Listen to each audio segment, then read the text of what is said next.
Golden State Media Concepts Fantasy Football Podcast is your one-stop shop for fantasy football news and advice. Can't decide on who to draft on the first round? Going gaga on how to line up your team. Got you covered. Traditional leagues, dynasty league, PPR league, IDP league, even daily fantasy football league. Join us as we break down all the questions of fantasy football. It's the Golden State Media Concepts Fantasy Football Podcast.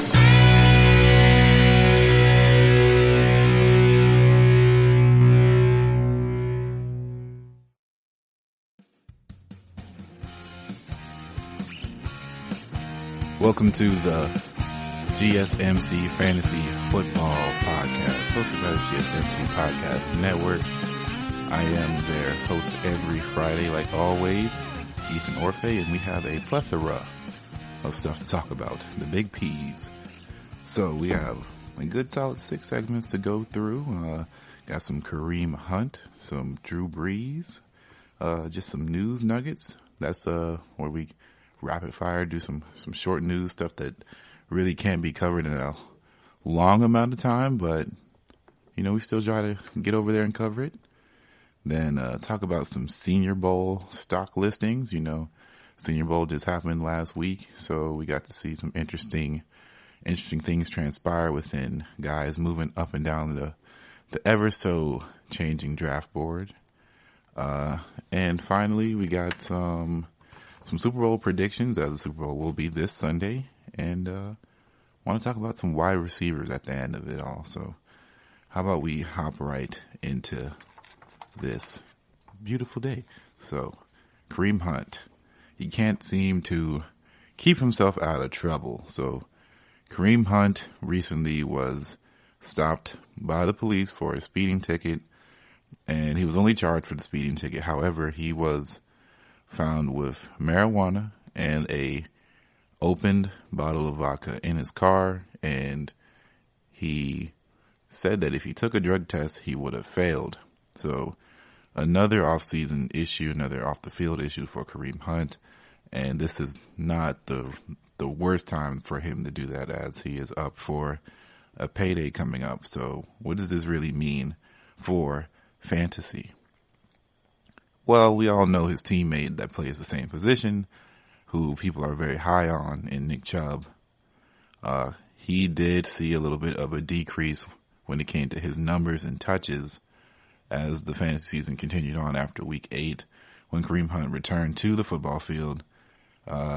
Chubbs saw a 3.1 catch per game drop to a 1.4, as Kareem Hunt is a pretty solid pass catching running back out of the backfield, and he has a lot of good skills. And you know, Kareem Hunt was really good his first 2 stints in the league before the video surfaced when he assaulted that woman in that hotel lobby. So it's really it's going to be really interesting how the Browns handle this, because he is a restricted free agent.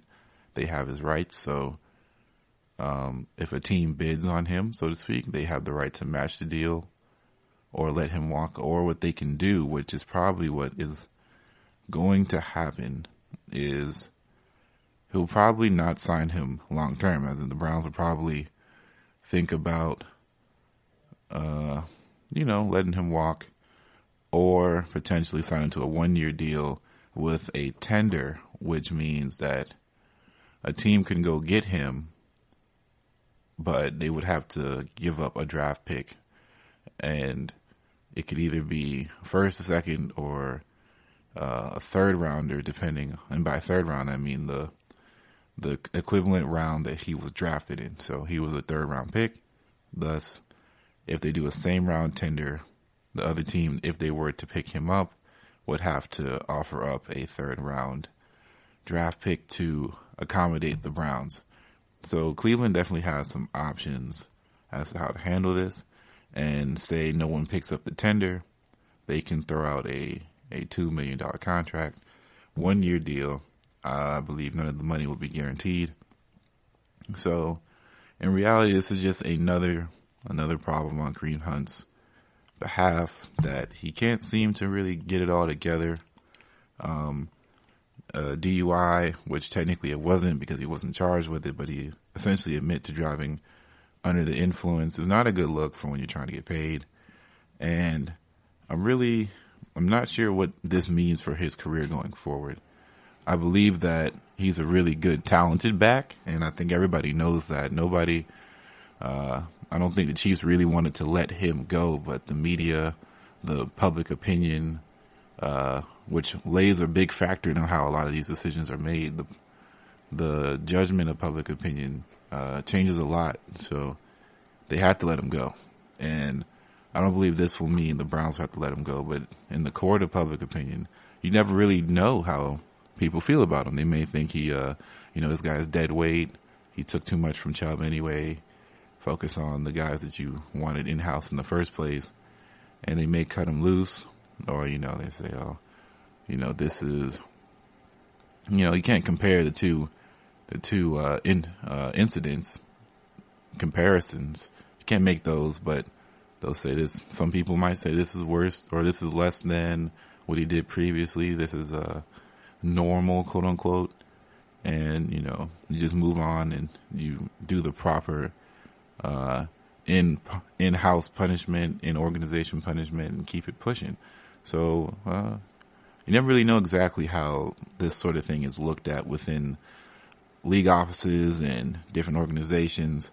As you know, the Browns have cleaned house in their front office, have a bunch of youth, a bunch of Harvard guys, some Penn State guys. They have a bunch of analytics guys. So I'm sure they're looking into this as an analytical standpoint, what this guy brings to their table for the team, being aside Nick Chubb, and how having these two backs at the same time might be really helpful for someone who's still growing and trying to figure out his place in the league as a quarterback in Baker Mayfield.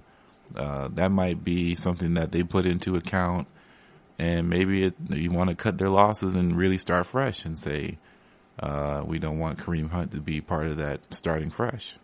And, some people have to clean house all the way to be able to get rid of loose baggage. So as far as Chubb, this was going to be a conversation anyway before this whole incident happened in the first place. But in reality, what will happen to Nick Chubb as Kareem Hunt will, if he stays on the team, he'll probably get more touches as he'll get more familiarized with the offense, with a new offensive coordinator, a new head coach rather. They are going to implement whatever scheme they want to, and that will dictate what happens with Nick Chubb and what happens with Kareem Hunt. If Nick Chubb is not a good pass catcher comparative to Kareem Hunt, you've seen it in the league all over the place where guys end up becoming specialty guys within the running back position as being third down backs because their ability to catch the ball in space, make somebody miss, and pick up good yardage in the screen game. And, of course, Kareem Hunt is a guy who was able to carry the whole load. He wasn't just a guy who was a pass catcher, but he was also someone who could run in between the tackles, do zone stuff. So he's really talented, but Nick Chubb is honestly the better back at this point, or he's better for that team, how the team is constructed, because Cleveland was kind of doing a Moneyball situation way back where they were drafting all these players and trying to make a scheme fit through the draft piece by piece. So it's easy to see that Nick Chubb is good because they designed this offense for it to be good and for it to be successful. So you don't want to break something that doesn't need to be, or you don't want to fix something that's not broken, right? So that's probably one of the reasons why Freddie Kitchens was let go, was because they went away from stuff that was working, like feeding Nick Chubb on multiple occasions in multiple games, and they'd go away from that, or they'd get down big, and they'd just abandon the run game completely. And Nick Chubb was cooking for most of the season, and you could see that in the stat sheets and the fantasy scores. Nick Chubb carried a lot of people's teams to their ultimate successes. Some people, he was a league winner in some points of the season, and then other points he kind of teetered off, but we understand his talent. So we'll just have to see in mock drafts how people really view this whole thing, and really just wait and see how it works out in free agency first before we can even really assess the true the true level of value per player that both of them are going to be, because I don't even know if Kareem Hunt will end up being a guy that you can say can be a running back number 2 for someone, let alone Nick Chubb get his touches stolen. I don't know which one is more effective for the fantasy player. But we're going to take a quick break, and we're going to get into Drew Brees possibly retiring and just what that means for the grand scope of the Saints' offensive efficiency, their team tactics, and just what are they looking at as far as getting the successor. That's coming up. Are you looking for the very best NFL and college football podcast? Then check out the GSMC Football Podcast. Get the latest football news both on and off the field. From the NFL Draft to trades to the rumor mill to the NFL Combines. They got you covered. That's GSMCpodcast.com/football-podcast. Get updates on college rivalries, game day insights, and much, much more. It's football talk the way you want it. This show eats, sleeps, and breathes football. Don't forget to like them on Facebook and follow them on Twitter. Visit GSMCpodcast.com for more info.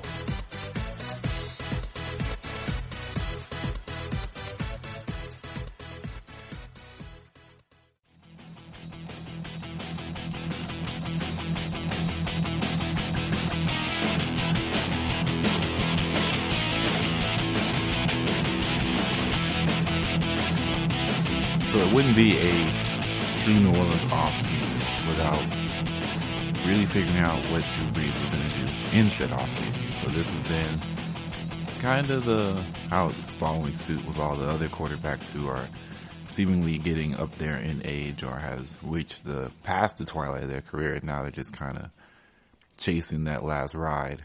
So Drew Brees is up next to bat, as we saw this just now with Phillip Rivers. We're seeing it with Tom Brady.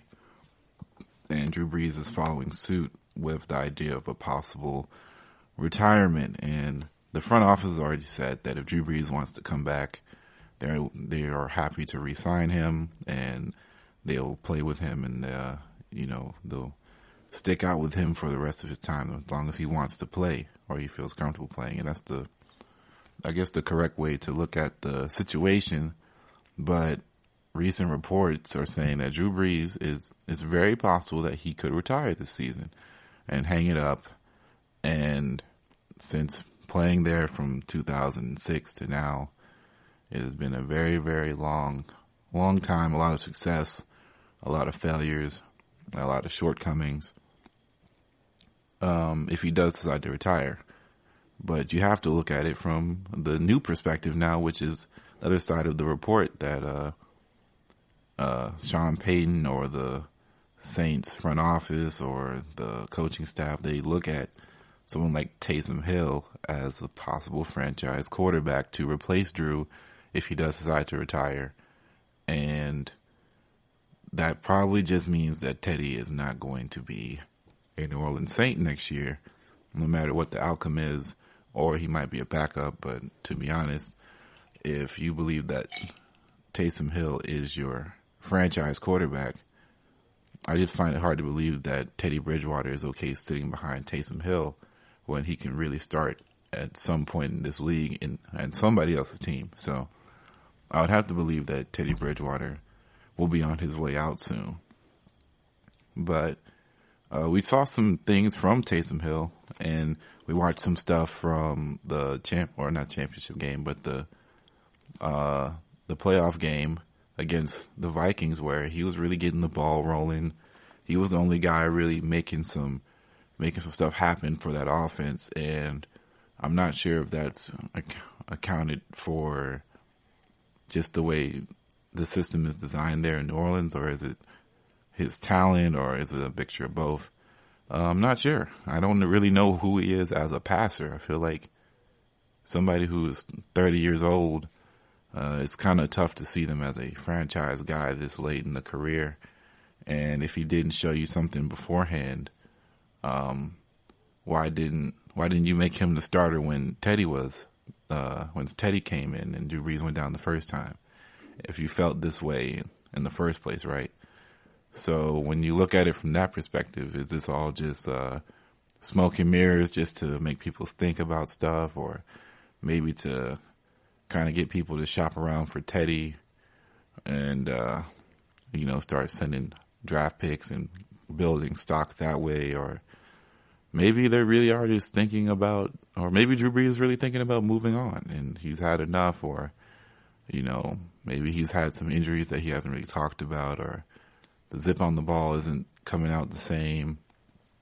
There wasn't a lot of questions asked as far as the Pro Bowl for Drew Brees and just how he's feeling about next season, as much as, the really sad story about Kobe Bryant and his daughter happened literally the same time as the Pro Bowl occurred. So it was nobody cared about the Pro Bowl at that moment in time. So, and understandably so, but we didn't really get a lot from Drew.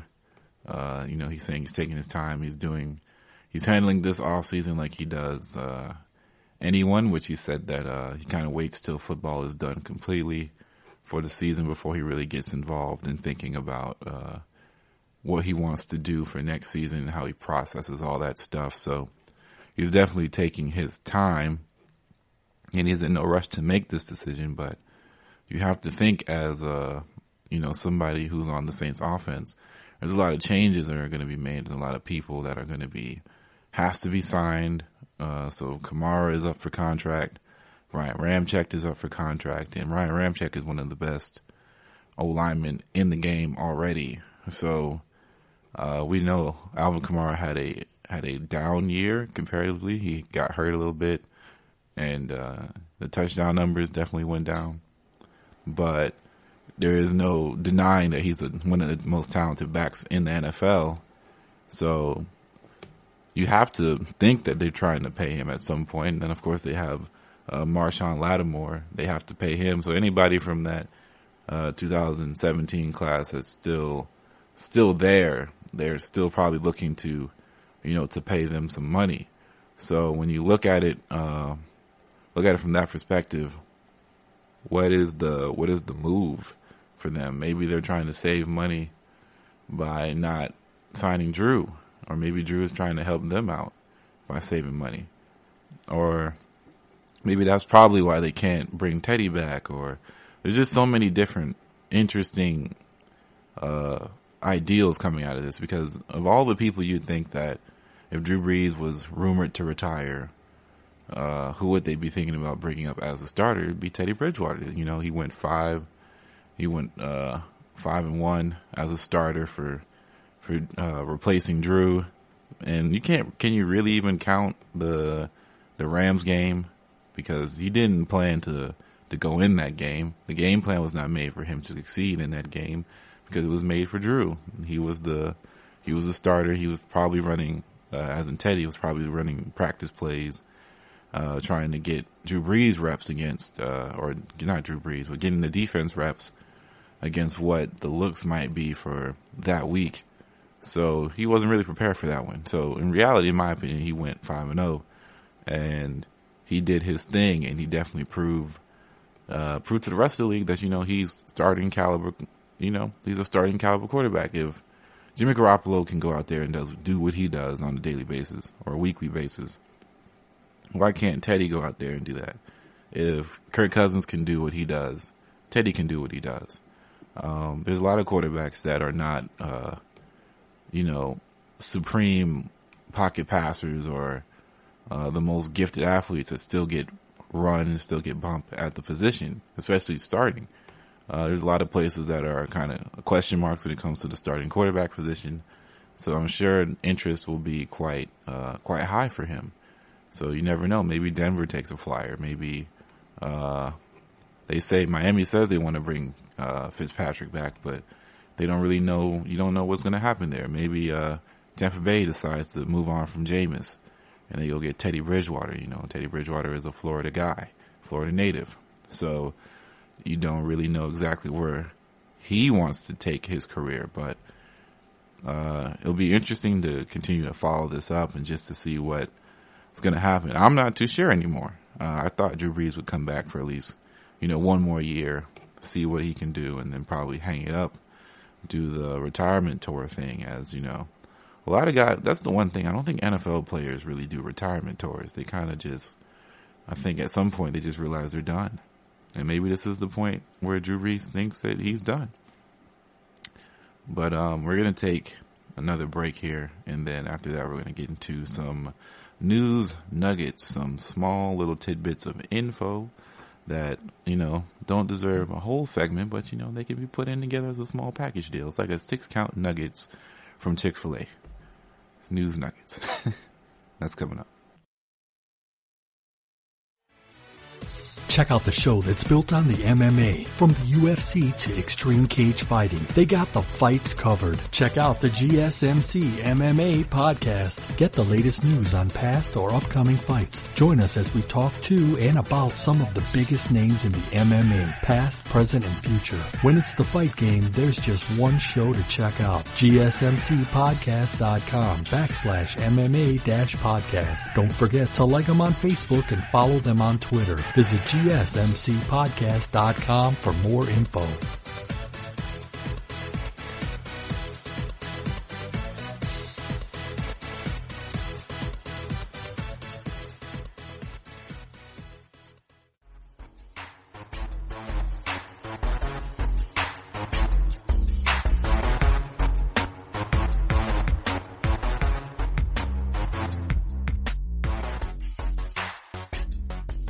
All right, to get into these news nuggets.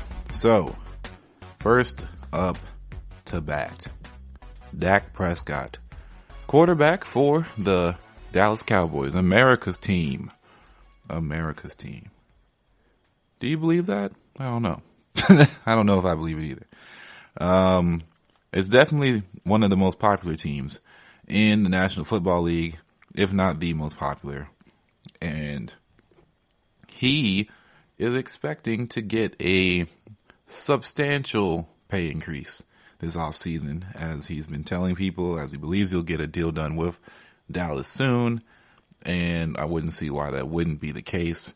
It'll be interesting to see what he does after the deal is made, because I'm pretty sure everybody who likes football or is into football, you know, you would believe that they would keep their franchise guy, as he has proven to be the franchise guy for them. Jerry Jones likes him. The wide receivers like him. Ezekiel Elliott likes him. I don't think anybody has a problem with Dak Prescott as a man. So, and his play on the field, especially this last season, has shown that he can grow as a passer, as a person, as a leader on the field. So, you know, pay him the money.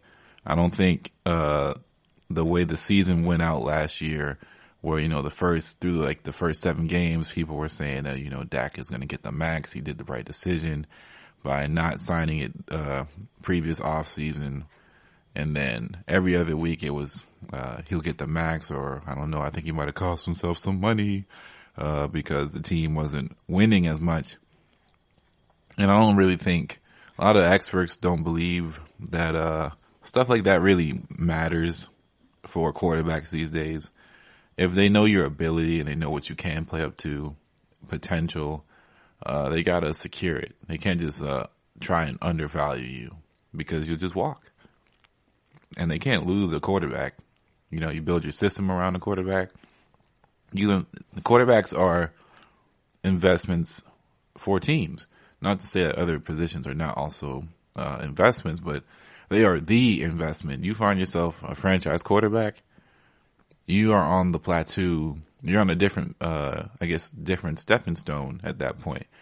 You're not a team trying to find its place. You're a team that is trying to now build around the idea of competing for something, instead of trying to find the guy. You're no longer trying to find the guy anymore. So with Dak, you found your guy. So I would assume that the deal would be done soon. I would assume after the Super Bowl, of course, and when free agency finally is underway, then we'll just have to see what happens, because, you know, Amari Cooper has to be paid as well. His free agency is coming up, and we must see what it is that's going to happen. You know, the Cowboys gave up a good amount of picks for him last year. So we can only assume that he's going to want to get paid well, because since he's been their number one target. He's been in and out of the lineup this year or this season just due to injuries, but so has every other wide receiver for the Dallas Cowboys. So I don't know if you can hold that against him. And, there's not as much talent out there on the market as you would think. And they got to strike while the iron is hot. And considering that the NFC East is a very, very competitive league for the most part, as far as how they play each other hard and how, every win counts. You got to have people talented out there to get it done.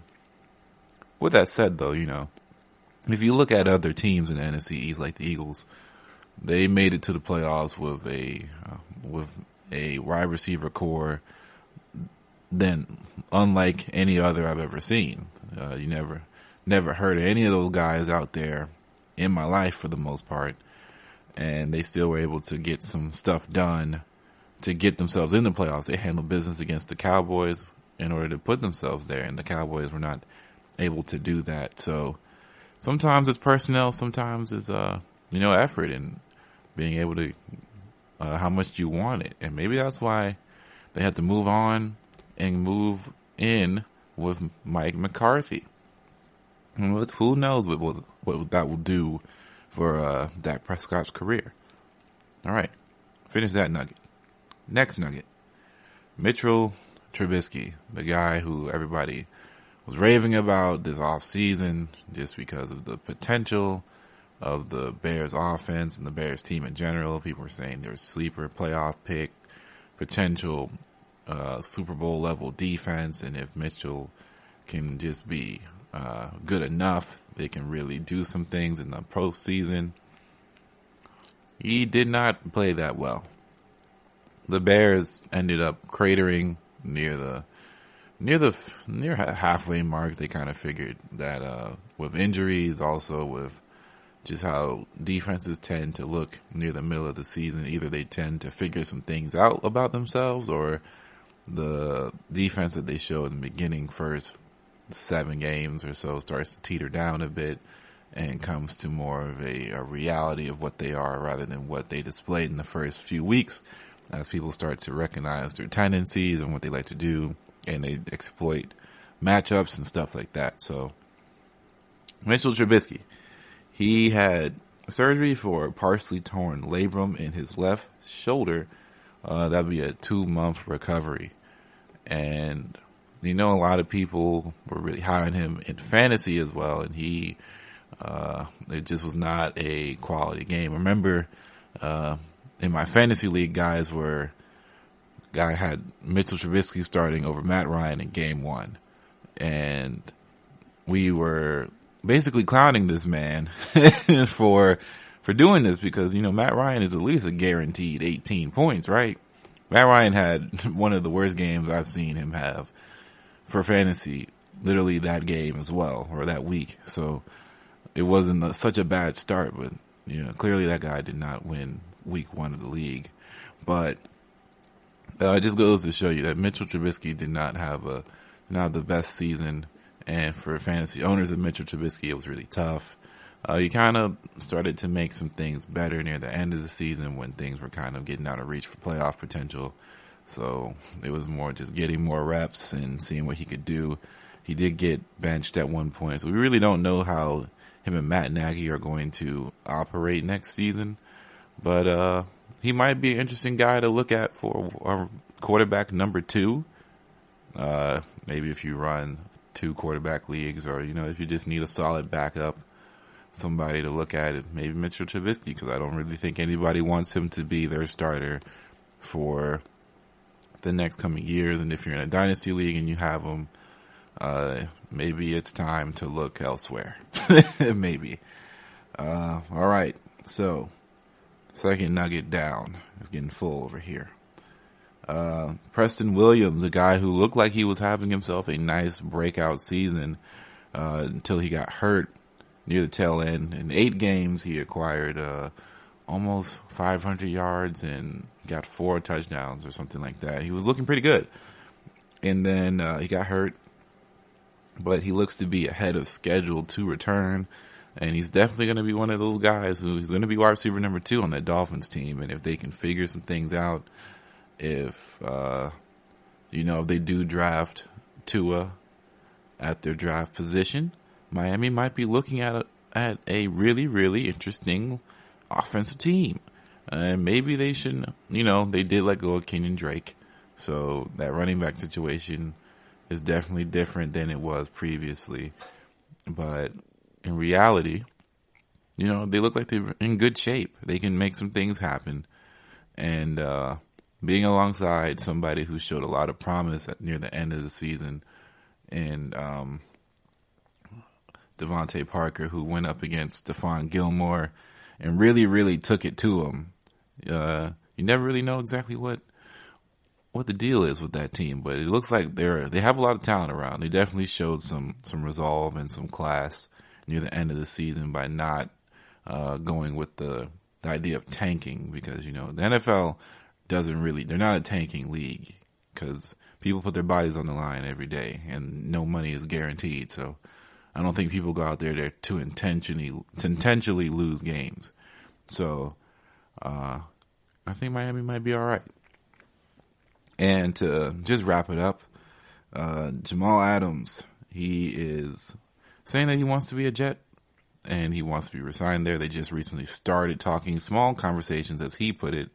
When the report came out, he quote tweeted one of the guys who was reporting it and cleared some things up just about how it is. He's being very transparent about how the whole Jets situation is going, especially after what happened during the middle of the season, where the Jets were basically at least answering calls to see guys looking for Jamal Adams, but they were not entertaining them, but they did answer the phone and listen, which is the job of a GM. And if that's the case, then Jamal Adams may need to have another outlook on how business is ran in the NFL. But if they were inquiring other teams, and that's just a whole different story. So we'll just have to wait and see what the deal might be, but he wants to be there for the foreseeable future. All right, so that was your news nuggets. So coming up after this break, we're going to get into the Senior Bowl. So whose stocks are rising, who has fallen a bit, and what to look for. So that'll be coming up right after this break. Check out the show built around the women of MMA. From the UFC to the extreme cage fighting, we got the fights covered. Listen. It's the Golden State Media Concepts Women's MMA Podcast. The latest news of upcoming fights, discussions of previous matches. Join us as we talk to and about the biggest names in women's mixed martial arts, past, present, and future. When it's the women's fight game, you know where to listen to. The Golden State Media Concepts Women's MMA Podcast.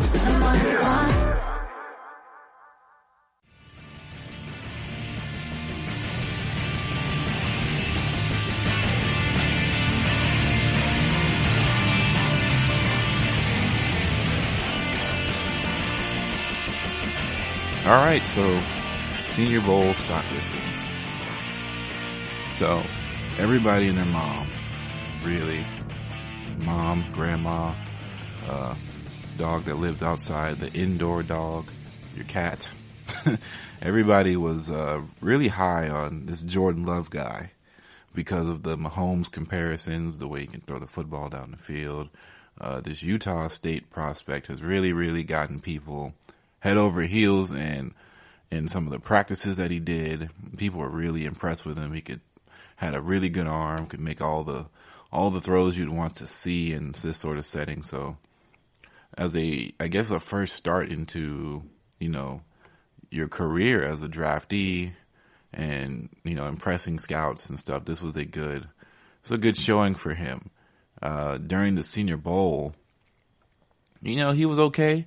He didn't get to show a lot. He didn't get as many opportunities as other quarterbacks did to show their talents and skill sets, so we can only just take what we were given. But he is a guy that a lot of people are going to look at in the draft as a riser, and he may go in the first round, or maybe he might be a late second rounder or early second rounder. I don't know if he goes in the top 10 or anything like that. We may have to wait until his pro day, really, because, the top 3 are still all Tua, of course, Burrow, and Herbert. That really hasn't changed, and I don't think it will change anytime soon. I think those are the 3 best in the draft, and those guys are probably going in the top 10 respectively. And then, of course, Jalen Hurts. He had a good practices for the Senior Bowl. A lot of people were really, really high on him as far as being a pro quarterback, as he looked like he could do everything with his legs. He was an elite athlete, running out of the pocket and stuff like that. But what impressed other people was that, he was able to make some reads in practice and do stuff with the football down the field that really was saying that, he should be scouted and critiqued and judged as a quarterback and nothing else, because that's what he's been playing his whole life. So anybody who wants to say, he should switch to wide receiver or running back, no, shouldn't do that. That's not how anything works, really, at all. But I'm not going to go on that tangent again. So let's just go and say he's going to be drafted as a quarterback somewhere, and I'm excited to see what his career path takes from that point there. And his senior bowl performance was not the best. He was kind of just taking one reads and going, and maybe he was just trying to make some things happen, make some exciting plays for himself. But it wasn't as a good passing performance as you'd like to see. So he might have left with a little bit more questions and answers about his game. Something that you would like to see more about and more of, but that's just kind of the nature of Senior Bowl games. You don't get to see people in a full, complete amount of time, and you just have to take that kind of into account as you evaluate all these guys and all the time that they play. Another guy who really made some noise in the Senior Bowl practices and just the game was Van Jefferson, and people were saying he was like Michael Thomas. He was all over the field. He ran the whole route tree. He was breaking down cornerbacks. He was doing it up. I remember this video surfaced, I think that same Saturday, where, he was just dogging dudes in one-on-one drills and doing comeback routes and 10-yard outs and slants and double moves. He was just all over the place. So his draft stock is probably going to rise. And if he has a really good combine, if he decides to go, man, the sky's the limit with this guy. Maybe he might be one of those guys you didn't really hear about, because Florida has had their quarterback troubles and they've really struggled in that department in recent time. But if you know anybody from Florida, a lot of guys say he was always a stud, and they just didn't get the most out of him. But he's definitely going to be one of the highly looked at wide receivers in this draft, as it is loaded at wide receiver apparently this year. So I'm sure there's a lot of teams that are going to be looking for some wide receivers, like the Patriots or the Saints or anybody, Pittsburgh. There's going to be a lot of guys looking at wide receivers this year, and just to, you can never have too many good weapons out there on the outside. Justin Herbert, he had a pretty interesting day as the Senior Bowl went on. He didn't do anything to really set him apart from what people already know him to be, but he didn't do anything to damage his draft stock. Threw that really nice screen pass, which kind of bloated up his stats. But other than that, it was a Justin Herbert day, and that was kind of all she wrote on that. So really, the Senior Bowl is just the start of guys who didn't decide to leave early. So that was their last ride, last time in college doing anything for collegiate play. Now they're focused solely on their professional careers, so it's more power to them. They get to do what they what they've always dreamed. They get to go to the draft. They get to go through all these workouts, get wined and dined by teams maybe. I don't know. Picked apart. I heard the draft, the questions they ask these guys are really, really like psychoanalyzing what these guys are. So I'm always interested to hear how the draft process goes. So I'll be looking a little bit deeper into just what they ask them, what they think about prospects, how they think about prospects, because, you know, there are investments in people, especially quarterbacks. They probably really, really get involved in quarterbacks, and there's probably more than just, you know, what John Gruden used to do with the Y2 split banana and all that stuff, you know, asking them about plays, but about their personalities, how they operate under pressure, what if there's turmoil in the locker room, what do they do? Can they be a leader? Are they a vocal leader? Are they somebody who just leads on the field, or are they a guy that just goes with the flow? You know, a lot of people want a certain fit for a quarterback and how they feel about how they handle certain situations. So you know, that has to be taken into account. And then for other positions, you know, what do you want out of a guy? Like, maybe you need somebody with an edge at wide receiver, but everybody tries to put on their best face in the draft. You know, you don't want to come off as a guy who's not grateful to be where they're at. And, you know, you want to impress people for your skill, but you also know who you are. If you're a guy that believes in themselves and is very confident in their abilities, you want to, you know, you don't want to just, I guess, you know, hide beneath your coattails or stuff like that. You're going to puff out your chest and say, I'm the best guy in this draft, and you're going to want to take me. You're not going to say, oh, you know, I'm just here to win, and I want to win, and whoever takes me, but, or, you know, that guy's an animal, he might be better than me. No one ever says that in the draft. Everyone thinks they're the best thing since sliced bread, since, you can't say that. You know, everybody's confident. That's the thing. Everybody has an edge in the NFL if you make it there. You just can't, it's just too hard of a sport. There's too many guys in there to not have an edge, especially at the wide receiver position. Or a cornerback, that's a really, really edgy, chip on your shoulder kind of two positions right there. You kind of always have to have it, or else, you know, you feel like people will walk all over you, or you won't get looks, or people will think that you're easy to go against. Everybody kind of has to have that edge. So, it'll be interesting to see how guys really are evaluated as far as, you know, their mental things and abilities and intangibles and stuff like that. So I'm curious to see how that's all going to go. But we're going to take another break, and then I'm going to get into my Super Bowl predictions, as the Super Bowl is coming up on Sunday, and I'm excited to watch it and see what exactly is going to transpire. So that's coming up. Are you looking to get your college football fix? Looking to get the latest news on your favorite school's team? The GSMC College Football Podcast is your ticket to all things college football. Join us as we talk college football, from the national championship, the college rivalries, the bowl game, to the Heisman Trophy. To which conference is the best? We've got you covered for the Big Ten, SEC, Big 12, the Pac-12, ACC, and everything in between.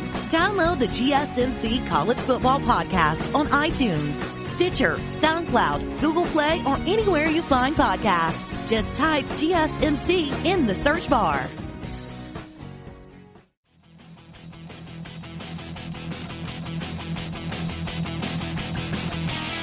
All right, so Super Bowl Sunday. It's happening on Sunday, people. So what is Ethan's pick? Who is Ethan picking for the Super Bowl? Well, it's been a lot of head turning, a lot of decision making, a lot of scratching off the paper, coin flipping, asking Siri to flip the coin, and I've made my decision. If you listen to the GSMC football podcast, I've already mentioned it, but if you don't, here it is again. I'm picking the Kansas City Chiefs just because of the pure level of offensive onslaught that they could put on somebody. They have reached a pinnacle of offensive performance that they were at last year. They have hit a stride during the playoffs that normally when you look at people, you look at people's teams, right? You look at teams, you look at personnel, and you wonder who has the hot hand. Who is going to be the guy that you feel, who has the momentum going in? Of course, we know what the 49ers have done in the playoffs as well. Their defense has really picked it up. They look a little bit healthier. George Kittle is a man amongst boys. We know this. They block like no other team blocks in the NFL. We know this. Their defense flies after Joey Bosa, D Ford. We know what they do, right? But let me tell you something. This Kansas City Chiefs team is more than on fire. They are set ablaze. You can't breathe. It is smoke in the house. You can't see. You can't get out the house because they're so on fire. They just keep throwing touchdowns. You pour water on it, it's not a water fire. It's a gas fire. Big fire. Boom. All right. So anyway, the Chiefs are really good. And they were good beforehand. A lot of people picked them to be Super Bowl contenders and to win the Super Bowl this year. Then Mahomes got hurt. Then Tyreek got hurt. And then we just started to see people, the team started to teeter in the wrong direction. Their defense was not good, even though the sack numbers last year, they're lower than what it is this year. Or the sack numbers are lower this year than they were last year. But you got to remember last year, a lot of teams were playing from behind because they were so dominant offensively. So the sacks numbers just kept coming. So, their defense arguably is better than what it was last year. So, Tyrann Mathieu, when you look at Chris Jones, and you see all these guys really coming together and figuring things out, really playing for each other and knowing what the last goal is, and you just think of the storylines of around this Chiefs team really is, it's been X amount of years since they've been there. Andy Reid, is it finally his time to really cement himself and, win for his legacy and really think about it from that perspective? And when I look at it from that perspective, then, maybe it is time for Andy Reid to win. And that's not really putting a lot into account for why I think they're going to win. It's more about the players on the field. So let's get into who I think is going to be the MVP of the Super Bowl and fantasy MVP. If you plan to play some daily fantasy, which is what we always support here, is to play fantasy at any time that you feel necessary. So I don't know if I'll be playing daily fantasy for the Super Bowl. Sometimes I just like to watch and enjoy, and I like the Super Bowl enough to where I don't feel like, putting investment on those games is worth the enjoyment of me watching them sometimes. So I might just sit this one out because, I gotta get it in different ways, gotta get some wings in. I don't know if I'll be partaking in the beverages. Remember, guys, this is a side note. If you're gonna drink responsibly, and drink water on the side too, because a lot of food. Sometimes you don't want to put a lot of food and liquor in your body at the same time. But back to the regular scheduled programming. I think it's pretty easy to pick Pat Mahomes as the possible Super Bowl MVP. He is their leading quarterback. He is the franchise guy. He is their best player by far, and he is their leader. On offense, defense, it doesn't matter. He is their leader. He keeps people together.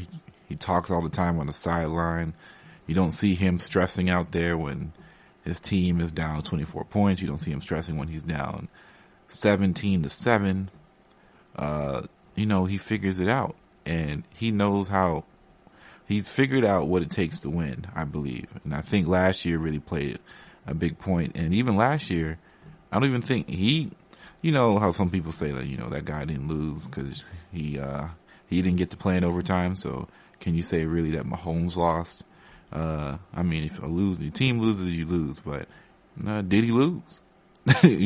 Was maybe this confidence was always there, and we didn't get to see it fully flourish just because his playoff run was stopped short by the Patriots. So there is nothing stopping him from being that guy in the Super Bowl right now. And I think he understands the moment.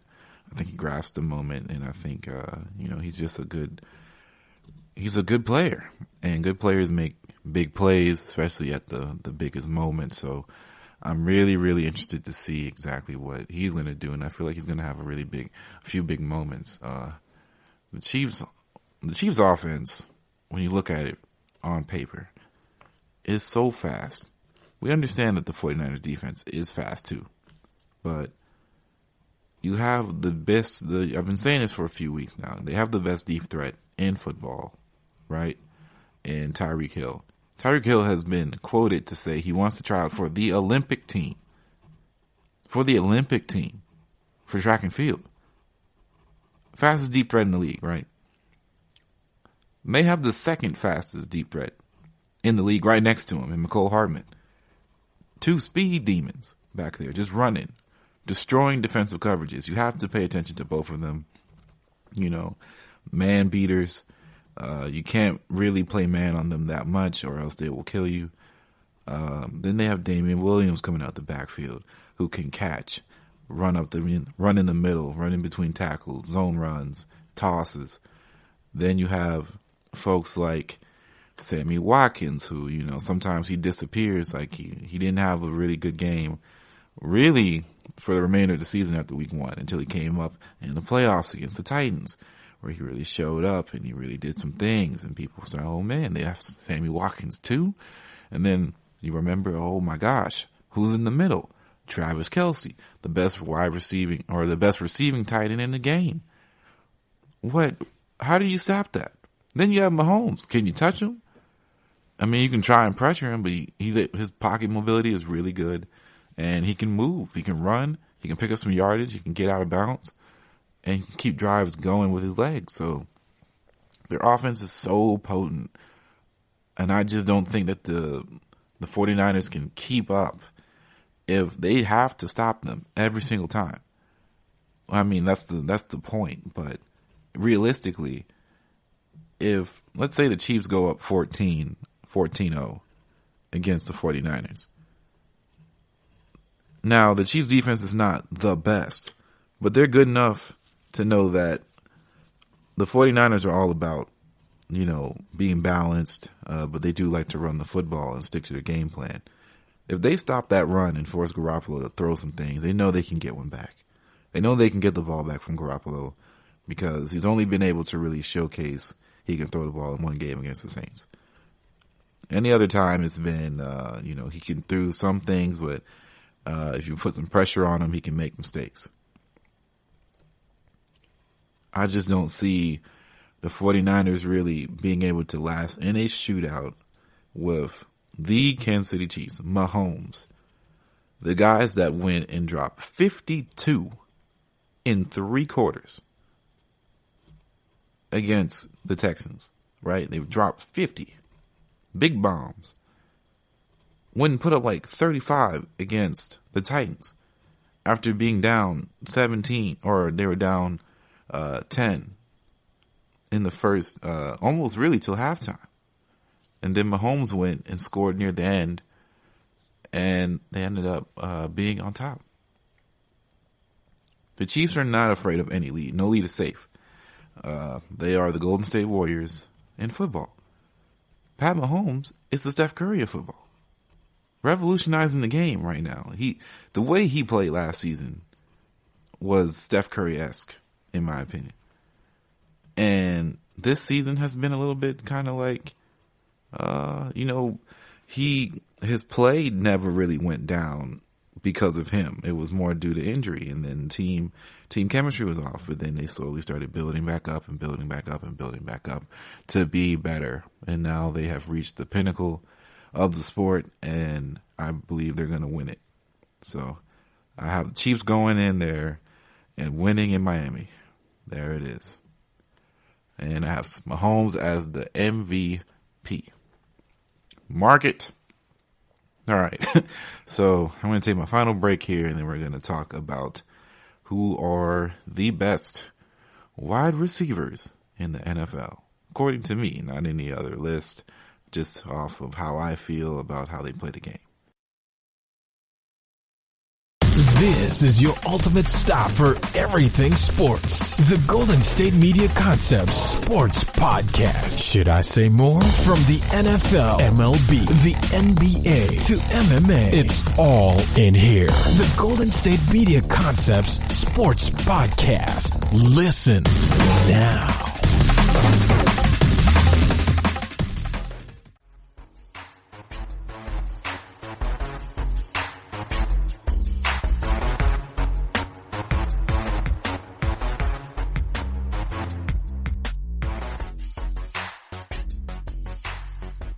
All right, so for my last segment, I wanted to look at the wide receivers this year and really talk about, because wide receivers were really shaking up as far as who is the best, who have been the best this season, what have they been doing, who are the best 5, best 10, who really has had a phenomenal season, and who should be rewarded as being put into these top 10, top 5 lists, the rankings, all that stuff. So, this is no in particular order. It's kind of, at a certain point you get to a level where, guys can reach a level that, is uncomparable.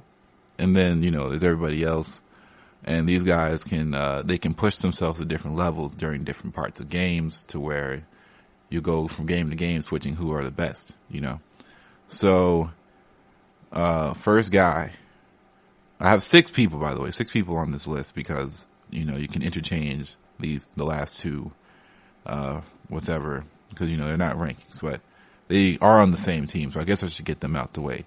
Chris Godwin or Mike Evans, because they literally are the epitome of a flip-flop guy. If one game Chris Evans is going off, Chris Godwin is going off. Mike Evans is he's not having as good of a game, but his impact is still there. If Mike Evans is going off, Chris Godwin is probably not having the best statistical game, but his impact is still there. These guys impact, defenses in ways that you wouldn't be able to believe. That Tampa team is so talented, like from top to bottom, so talented. If, 30 interceptions didn't happen, they're probably a playoff team. I don't know how far they go, but they're talented enough. They were talented enough to be in the playoffs last year. And, from turnovers to decision making on the field, just how some games didn't go their way, or, they threw themselves out of some games. They definitely had the talent to be where other teams were. So, yeah, Chris Godwin, the route running ability, Mike Evans is being stronger than everybody else on the field and able to really, really get at people, get up, get jump balls. Those two are really, really top class at the position. I can't wait to see what they do next year, especially in a division that seems to be forever changing. Not everybody. It's hard to be at the top in the NFC South for a long time, and they always change power. Power always switches. You never know who's really going to be the best at where they're at. So that's those two. Let's go with Davante Adams. I always like to look at guys who demand so much attention to them. If somebody has the game plan against you, like you specifically, to stop you and get everybody else, it's kind of like in basketball where it's like anybody but him, right? You double that guy. You make him give up the ball. Well, A-Rod's the one throwing Davante Adams the ball, but essentially you double him. You give more attention to him on his side of the field and make somebody else beat you. Davante Adams does that, and he still gets the ball. Sometimes it's scheme or whatever, but he is a Swiss Army knife of a wide receiver. He's still underrated in my opinion. I feel like he's really good, and a lot of people sleep on him. He's been a fantasy stud for the last 3 years. He's done it with A-Rod, without A-Rod. He is a really, really quality wide receiver, and I think he belongs in the top 5 conversation for sure. Just off his work ethic and talent alone, he's Davante Adams. You're that guy. I like Davante. Another D guy. Another is DeAndre Hopkins. DeAndre Hopkins is, I don't even know how to describe him. he grabs the ball. He can make the big time catches, the catches in traffic. He doesn't drop balls very often. He has the speed, the quickness. He can run routes. He breaks people's ankles literally. Like nobody will ever forget that day, that practice where he, who was it? Somebody on the Redskins. I can't even remember which player it was off the top of my head, but, he broke his ankles. Literally had to be taken out of practice, and he was hurt for a portion of the season because DeAndre Hopkins ran a route so nasty that he was done. And then the legend of DeAndre Hopkins was really born at that point. You know, he's really good in traffic, in space, a touchdown machine, Deshaun's favorite target by far. And it's by no question, you know, he's really talented and really can get things going. Nuke, rather. You ever played Duke Nukem before? That's an interesting game. But, it always reminds me of it when I see his nickname. But the Nuke Man, big dude, DeAndre Hopkins is just a phenomenal player. So, moving on. This is another guy I didn't realize I had so many NFC South guys, but the NFC South is loaded with wide receivers. So, I don't feel bad for doing this, but Julio Jones is still one of the best wide receivers in the NFL, and Falcons fans will fight to the tooth and nail to say he is the best and has been the best for a very long time because they're go-to card. Because I have to talk to Falcons fans quite a lot because I do live in Atlanta, live in the area. So when somebody with that hat with a bird on it comes up, starts talking football with me, of course I listen. And, you know, sometimes they have good takes, sometimes they have bad. But one of the takes that they have all the time about Julio is that whenever you put him on a list of saying who are the best two wide receivers, it's always somebody else and Julio. Then next year, somebody else and Julio. Then the next year, it's somebody else, then Julio. At some point, maybe the one that's always up there is the guy who's the best. That's really a hard argument to not, you know, it's hard to argue against that. It's hard to argue against that idea. And I definitely recognize he's all about business. He is a guy that gets double teamed, triple teamed before. And, you know, the touchdown numbers aren't always there. The fantasy numbers aren't always there from the stats. But Julio is by far one of the most talented guys I've ever seen touch a football. As a guy who's a fan of a team in the same division, I fear Julio Jones going off. I don't want anybody else to do anything else. Julio Jones.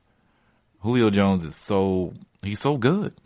He's just so good. You just don't want him to take over the game because if he takes over the game, then it's over with for you. Then everybody's involved. Julio's kind of taking, he kind of does he has a little bit of the Kobeism in him. Like the late Kobe. The 2010s and above Kobe where, you know, he's not the guy, but you know, he is the guy. So the stats may not show it, but you know, he is the guy you have to worry about day in and day out. All right. So finally, the last guy, of course, is Michael Thomas, the stat getter, the guy who doesn't drop passes, the 10-yard plus guy. He just doesn't drop the ball. His route running is supremely undervalued and underrated. He's not the fastest, but his hands are, you know, almost guaranteed cash back. You know, if he drops the ball, you get your money back almost. That's how guaranteed his hands are. There's really not much else to say. His yardage, the yards he acquired, the number of catches he had this season are astronomical.